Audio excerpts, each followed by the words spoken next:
Spoštovani predsednik vlade, spoštovana ministra, spoštovani predstavniki gospodarstva.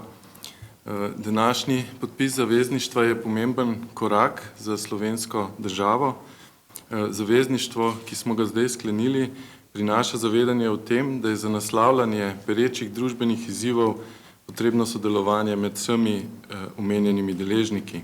Predstavniki znanosti, izobraževalne sfere, gospodarstva in politike se tukaj zavezujemo h krepitvi medsebojnega sodelovanja in proaktivnega delovanja na področju tehnološkega razvoja in inovacij.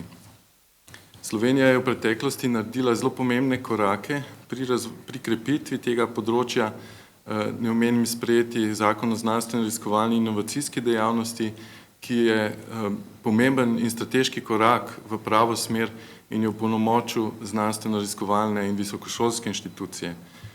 Področje inovacij, področje tehnološkega razvoja pa je zdaj tisti naslednji korak, ki se mu moramo posvetiti. Zato je ta današnji podpis sporazuma je prvi korak v to smer, začrtali smo pot in zdaj se moramo seveda zavedati, da bo to nek proces, ki bo trajal dlje časa, h katerim bomo morali biti zavezani kar nekaj časa. Vse to, kar delamo danes, bomo želi čez nekaj let.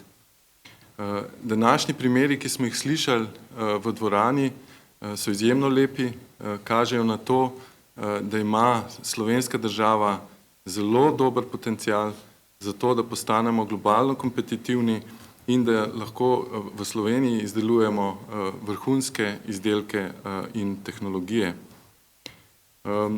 Zdaj za nadaljnji razvoj seveda tega inovacijskega in tehnološkega področja bodo potrebni akcijski načrti, bodo potrebna dodatna sredstva.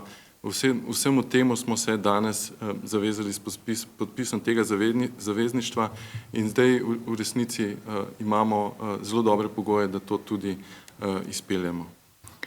Pomembno je tudi zavedanje, da vrhunskih prebojnih dosežkov ne bo brez vrhunskih prebojnih podjetij in vrhunskih prebojnih raziskovalnih organizacij. Veseli nas kot predstavnika Koordinacije samostojnih raziskovalnih inštitutov Slovenije, da je to zavedanje tukaj zdaj tudi izpostavljeno, da bo potrebno tudi opolnomočiti raziskovalne organizacije, potrebno poskrbeti za kadrovsko politiko in ustrezne pogoje dela.